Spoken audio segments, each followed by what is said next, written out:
Oh. Oh, boy. Ella, Chip Ella? Chip, Yeah, I think Chip, so. Chip L. Ella. Yeah. And Foster Campos Yeah. Campos Sure. restored that clock in 1984. I read the paperwork. Right. All right, come over here. I'm dying to know about the Aaron Willard. And then we're also going to do the Simon Willard, and then we're going to complete our collect. Here we are archiving again for the Bernard J. Edwards Watch and Clocks Collection, World's Finest Collector. Now, this is the Aaron Willard, brother of Simon Willard, so tell me all about this clock. That clock was originally from the Adler Planetarium collection. Okay, that's cool. And they sold it when they were buying new observatory items. And I purchased it along with several other clocks, and that's an original wood front Aaron Willard banjo. And, probably about 1814. okay, because he lived from 1792 to 1844. I read the inside. Right. And on the inside of the case, there's like a little emblem. The little emblem, it was the engraved name that they used when they repaired a watch or a clock, and it was made by Paul Revere. Paul Revere of the world famous Paul Revere and the Midnight. Right. Paul Revere. And off the top of your head, 2010, what's that worth on a good market? Oh, 35, 40,000. I was going to say at least that. Okay, so now that's the, hold on one second for the viewers at home. That is an Aaron Willard banjo clock made by one of the great American masters from the Massachusetts, right? Roxbury, Massachusetts. Roxbury, Massachusetts, Aaron Willard. Ties to colonial America. All right, now I'm going to go over here. So we're going to look at only banjos today and then the tall case clock. This, correct me if I'm wrong, is this not Aaron Willard too? That's an Aaron Willard Jr. That's the son of the clock we just looked at. So that's Aaron Willard Jr., so that would be... Aaron Willard's nephew. Simon Willard's nephew. Simon Willard's nephew. And what's the story on that clock?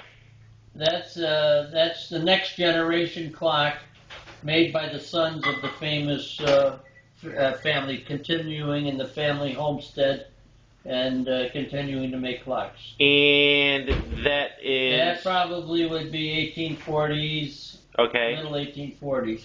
And that's not going to be as rare as the father, but that's going to be rare enough? Oh, yes. So what would you put that in a good market? Oh, that's probably 10,000. Now, do you know what woods these are made out of?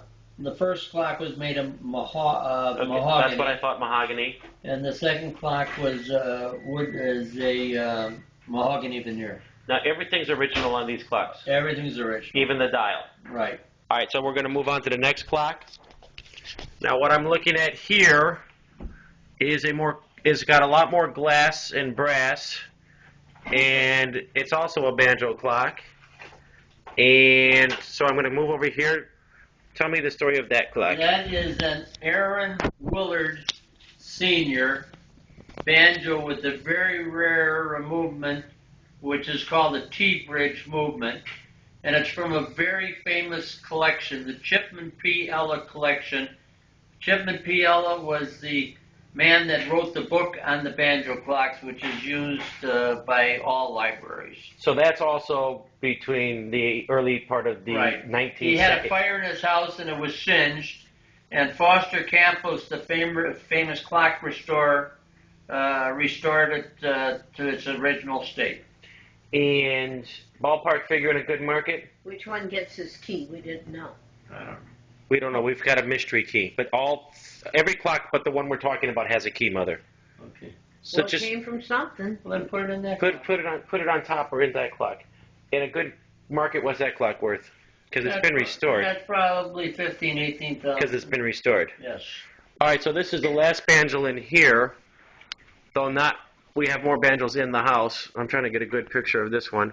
Now this one I have no idea. This one is a Burley? Francis Burley. Francis Burley. And Frances was the painter of the dials, and her husband, Ted, was the maker of the clock. He is called a modern master. His clocks rival the older clocks, the period clocks, but his are new from around the 1960s and 70s. They bring upwards of $7,000, $8,000, $9,000 a clock. and very rare. And He is deceased. okay, but this is not the only Burley in the house. That's the only Burley I have. What about the ones in the upstairs hallway? There's no Burleys there? Those are Couriers. No, those are Edmund Courier and Elmer Stennis. Elmer Stennis. Are those... Okay, I've already photographed those. Right. So what is a Burley... Give us a rundown on Burley and Stennis. I mean, on Courier and Stennis. Oh, Edmund Courier is probably one of the rarest clocks I own. That's That American. is a presentation lyre from 1812. Edmund Courier. So you only have one Courier. One Courier, and it's a presentation lyre, gilt edge presentation lyre. And that's rarer than maybe a Aaron Willard? No, it's in the same group as Aaron Willard and So, Simon Willard. was he an American clockmaker? American clockmaker at the turn of the 17th and 18th And then century. Elmer Stennis was a famous clockmaker that murdered his wife. Right, and his son allegedly murdered him. And he made clocks in prison and out of prison and on bail. And we have a Durandal from that he made before he went to prison. And we have a presentation lyre made while he was out on parole. It's parole number 2. Unbelievable. And it says that in the case somewhere. In the case. So, Elmer Stennis. What does Elmer Stennis run? Because there can't be that many in the world. Elmer Stennis was probably the finest of the modern masters. Pretty cool. All right, so now we're going to go look at the probably. Well, okay. Let me just archive it first. This is a Simon Willard tall case clock. It's very hard to get a picture of it. Well, you should do the little banjo first. Hold on, I got to do a little banjo first. We'll be right back, Mr. Simon Willard. Where's a little banjo? Right there. Diamond head banjo behind you. I thought this was a reproduction. It is, but it's the same period as Stennis and Burley. He was Oh, one of the modern masters, Wayne Klein. okay. And he's famous for his diamond head banjos. Nice. Good, we got They that. came in this miniature style and also a full-length style. Cool. Now, while we're on the subject, now I've known you. You've said this several times before, but the art, the painting behind you, Right. you said that you've never seen another one ever, No, there is only one. and that's Waltham. This is Rockford. Rockford Watch Company band from the Rockford Watch Company offices in Rockford, Illinois. And that's a painting, Pastel. a pastel, and that's the only one that's ever It's a one of a kind. one of a kind. Yeah. So we will be certain to note that for our archives. Now I'm going to try to get a picture of the Simon Willard because I don't have any video of it. Well, the next one you should do is All right. I didn't know there was more clocks in here. hallway. Okay, where's the banjo and the little one? The little banjo, which is a... Hold on, because I can't hear you from here. I'm just going to photograph it. Okay. Now we're on hallway banjos, and for the record, the banjos are getting smaller and smaller.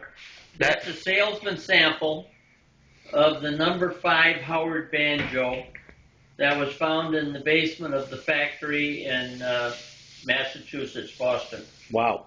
Now, I don't want to be a bad archiver, so just in general, where do you find all these clocks? Well, they're all now in museums. But where did you find any of these? Just for example, where did you find this illustrious Aaron Willard? Well, I found that at the out in the planetarium. That was easy. Okay, so you're down on a job. No, I was informed that they had several clocks for sale, and I went down and bought them. So this hung in an office or a library or somewhere. It No, was. it hung in the Adler Planetarium in their exhibit room Why? How? because they had a timepiece exhibit, but Okay. that went the way of the wind when they needed a new telescope.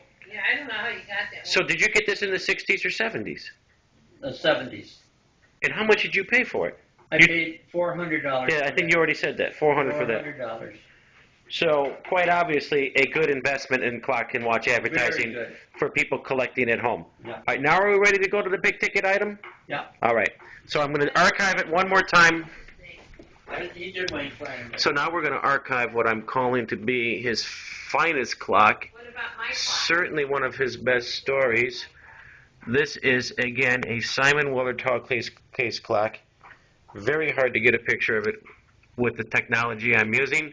But, all right, even though I know the story pretty well, the people at home don't, your nieces don't. So that is the Simon Willard tall case clock. Right. Okay. And tell us that story. I was sitting in the chair one day and I got a phone call that there was a local sale at a home, estate sale, and that they had an English grandfather clock for sale. Right. So eventually, after the Bears game, I went over and I looked at it, and lo and behold, here was a mislabeled Simon Willard Roxbury tall clock from 1794 that had a big sign on it, English grandfather clock, $600. Right. And I gave him a fast $600, and I brought it home immediately and polished it, and it's been in the hallway ever since. Okay, so that was like, what, 1975? 75, 76. So at that point, you're already an expert in clocks and watches. Yes. You're already the president of Chapter 3 Chicago and Right. the National Clock Association. So you knew immediately it was worth hundreds of times what they were Yes, selling it for. right. They were just selling the contents of the house so they could sell the house. They just wanted right. to empty the house. Because we know enough of, I mean, you've also written about this Right, in one of your books. right. So, okay, so now the clock goes back to Simon Willard, the great The master, Aaron Willard's brother, but isn't the ownership of it also important? Because you can also document all the owners. Right, and we have all the owners going back to the first owner, which was Arthur Tappan, who was George Washington's next-door neighbor. And Arthur Tappan was a famous philanthropist. Very famous, and we have the book in the bottom of the clock. Right. That is, the title is The Philanthropist, Right, Arthur Tappan. Arthur Tappan. Now, is that any relationship to Tappan Gregory or coincidence? Tappan Gregory was his great-great-grandson and got the family name as his first name. So how does that work? I'm so confused here. So Arthur Tappan is Tappan Gregory's grandfather, Great-grandfather. great-grandfather. How come they don't have the same last name? Because the mothers were, a daughter married and got the name Gregory. Oh, I see. So it's a maternal. It's a maternal. Okay. Because that would explain his sister Charlotte Gregory. Right. And his father was S.S. Gregory. S.S. Gregory, who was the head of the American Bar Association, as was Tappan Gregory. They're both members, Right. heads of the American Bar They Association. were certainly very famous lawyers, too. So now this clock is all original, right?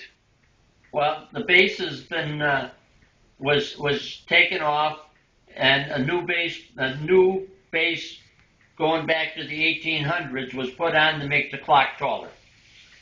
But that doesn't. We don't have it on here. It's in the attic because it brings the clock up over 8 foot tall. But for future reference, is that part of the clock? That goes with the clock. Yeah. And that's in the attic. Well, That's that's in good. the attic. That's good to know. Yeah. And But it won't fit in the hallway because it goes over 8 foot with the base. To fit in the house that it was in, they wanted a taller clock, and they redid the feet and made it extension 3 foot taller. now, how many Simon Willard clocks are there in the world? Well, they're only in museums. Well, how many? 150? Probably under 100. Most of the famous Simon Willards are in the White House and the famous Eastern locations and the Senate and the Harold Henry Ford Museum in Dearborn, Michigan. We've seen that with our own in our Art trips. Institute in Chicago has one. Does not have one. But they have his brother, Aaron Willard, tall case banjo. Tall case clock. So really, honestly, the White House has one. really? Yeah. That's amazing. Yeah. And that movie star has. Oh, and the biggest collector is what's his name, Sue? The actor Bill Cosby. Bill Cosby collects Simon Willards. Yeah. Now, And the biggest collection of Simon Willards is at the Simon Willard Homestead and Museum, Oh, yeah. which a doctor and his wife made their life passion, and it consists of the largest assembly of Simon Willards in the world, which is approaching 60, okay. which includes all different types of clocks, tall clocks and banjos and Who owns that homestead And- now? it's owned by the Historical Society of Massachusetts. So let me ask you this question. Bill Cosby, quite obviously a multimillionaire. Yes. So you could contact him through, whatever, and say, hey, Bill, I too have a Simon Willard, and, if you got the right price, I'll sell it to you. Right. What's it worth then to a Cosby? Well, nobody knows the price. They're so rare that you don't know the price until it goes up at auction. Well, just ballpark it. Give me different Well, scenarios. Condition. The only thing is the finials basically are not original. That we know. Okay, Mom, now we are going to have to edit that video. This is here. One finial This is not is correct. suspect. This is. But that's not Major. That's not major. Yeah. Is it a cool 100,000? Do you think it's more like $250,000? They have sold anywhere from, in 1960, 60,000 to 1 million in the 80s out in New York. One went for $1 million. So between 60,000 and $1 million, depending on if it has a label, Right. if everything is right. But yours has a label. No. No, mine has all the papers with it. Yeah, but we don't have the. So you don't have I don't have an original label. And now what's the purpose of a label? Would it have been glued It would have been glued in the back. to document? To document a special person that it was made for. All right. But you're still quite satisfied with the $600 investment. Oh, the best.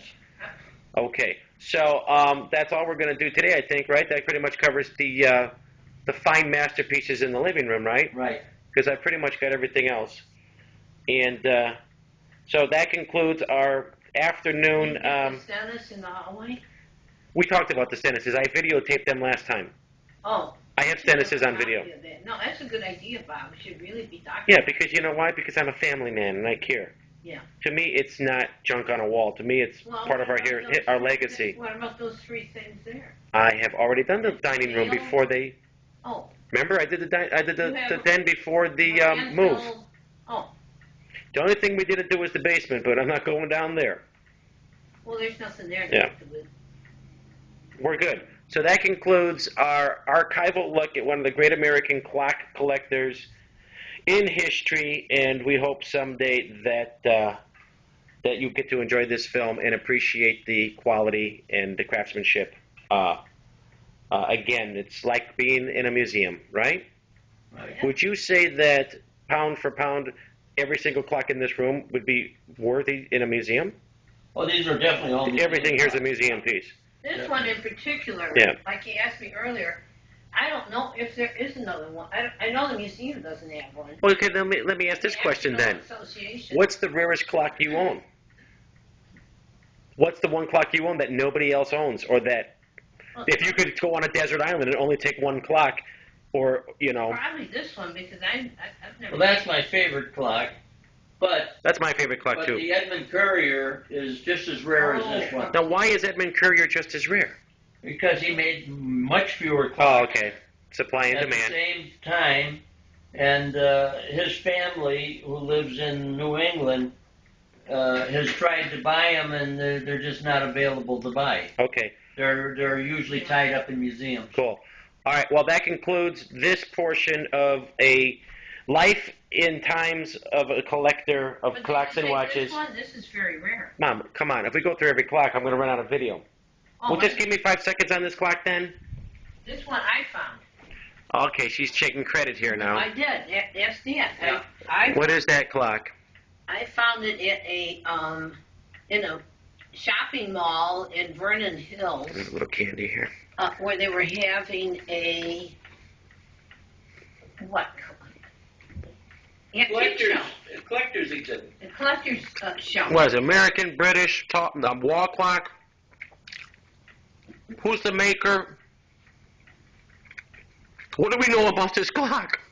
It's a very rare, one-of-a-kind Jerome dial, Gilbert dial, with 4 hands and all the phases of the moons, and it's an incredibly accurate clock. Nice. In a special wall case. Usually, if found, they were in a kitchen clock case. Nice. Or mantle, huh? Well, it's a kitchen clock. All right. I appreciate you found it was free. When did you find it? No, she bought it.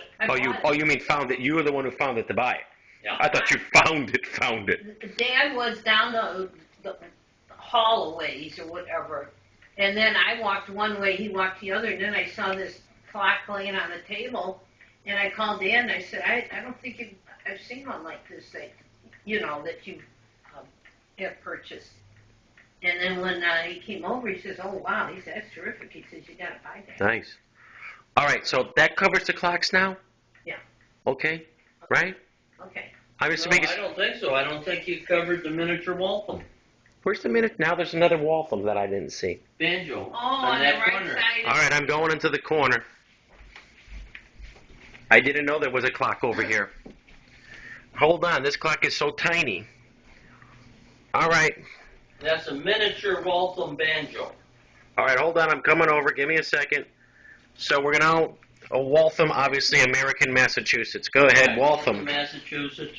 8-day movement in it, and probably done around the turn of the century. And just a nice size clock for a home. Nice. It's all good. And then you turned 75 in 1 week. Yeah. And how much money did you win or lose at poker today? I won today. Okay, good.